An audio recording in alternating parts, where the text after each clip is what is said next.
ओम शांति।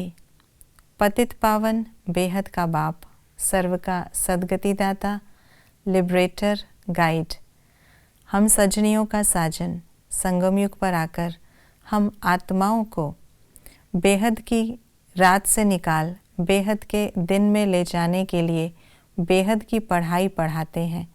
ऐसी पढ़ाई जो हमें वनवाह से निकालकर हीरे जवाहरों के महल में ले जाती है।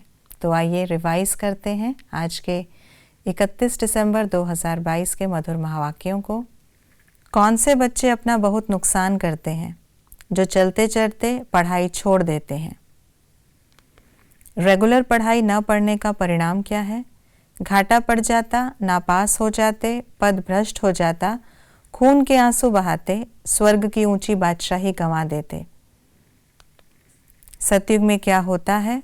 नेचुरल ब्यूटी, एक्यूरेट शरीर, अकिचार धन, सतोप्रधान तत्व, आत्म अभिमानी, हीरो से सजे हुए महल, अकाले मृत्यु नहीं होती, ईश्वर की स्थापन की हुई भूमि।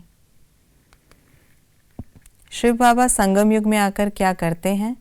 पढ़ाते, स्वर्ग रचते, हीरे रतन देते, डायरेक्शन देते, भविष्य प्रारब्ध देवी देवता पद प्राप्त कराते, हम आत्मा रूपी बोट को इस पार से उस पार ले जाते, 5 भूतों से छुड़ाते, गूढ़े पॉइंट सुनाते, नयनहीन को राह दिखाते, ईश्वरीय राज्य स्थापन करते। किसको क्या कहा जाता है?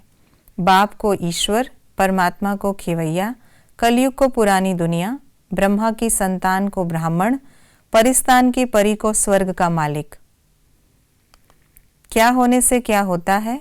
अभिमान में रहने से सब दूर भागते, जब ब्रह्मा की रात पूरी होती तो बाप आते, निर्माण रहने से सर्व का मान प्राप्त होता, रचता को जानने से रचना को जान जाते, जब मनुष्य अति दुखी होते तो परमात्मा को याद करते, ब्राह्मणों की रात पूरी होने से देवताओं का दिन शुरू होता, जब ससुर घर था तो हीरे जवाहरों के महल थे, माल ढाल थे।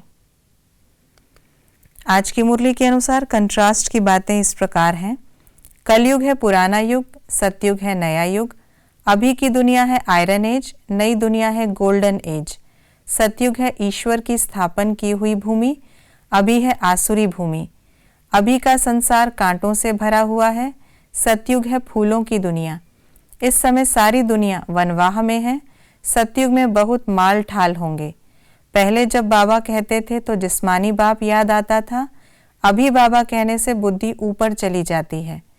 जो निर्माण रहता है वह सर्व द्वारा मान प्राप्त करता है, जो अभिमान में रहता है उससे सब दूर भागते हैं। बाबा ने कुछ बातों का स्पष्टीकरण दिया, ऐसा क्यों होता है? जगत अम्बा और जगत पिता के आपसी संबंध को कोई नहीं जानता, क्योंकि यह गुप्त बात है।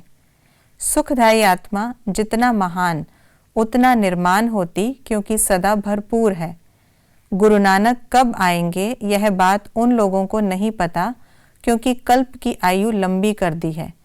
अभी के संसार में मनुष्य दुख और अशांति प्राप्त करते हैं, क्योंकि यह कांटों से भरा हुआ है।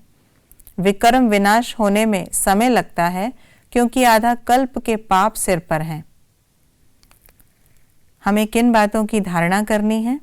ज्ञान स्नान रोज करना है, पढ़ाई कभी नहीं छोड़नी है, इस पुराने शरीर का श्रृंगार नहीं करना है, वनवाह में रह नए घर में चलने की तैयारी करनी है, अपने को आत्मा समझ पूरा देही अभिमानी बनना है। ये थी आज की मुरली की विशेष बातें। शिव बाबा हम बच्चों को वनवाह से निकाल नई दुनिया, नए महलों में ले जाने की शिक्षा दे रहे हैं। और आज इस वर्ष का अंतिम दिन है। कल से नया दिन, नया उमंग, नया उत्साह, और इस नए उमंग उत्साह को जागृत करने के लिए आज बाबा हम सभी से मिलन मनाने आएंगे, और जो महावाक्य बाबा उच्चारण करेंगे उन पर हम अमल कर अपने नए वर्ष को ही नहीं, नई दुनिया का भी आवाहन करेंगे। ओम शांति।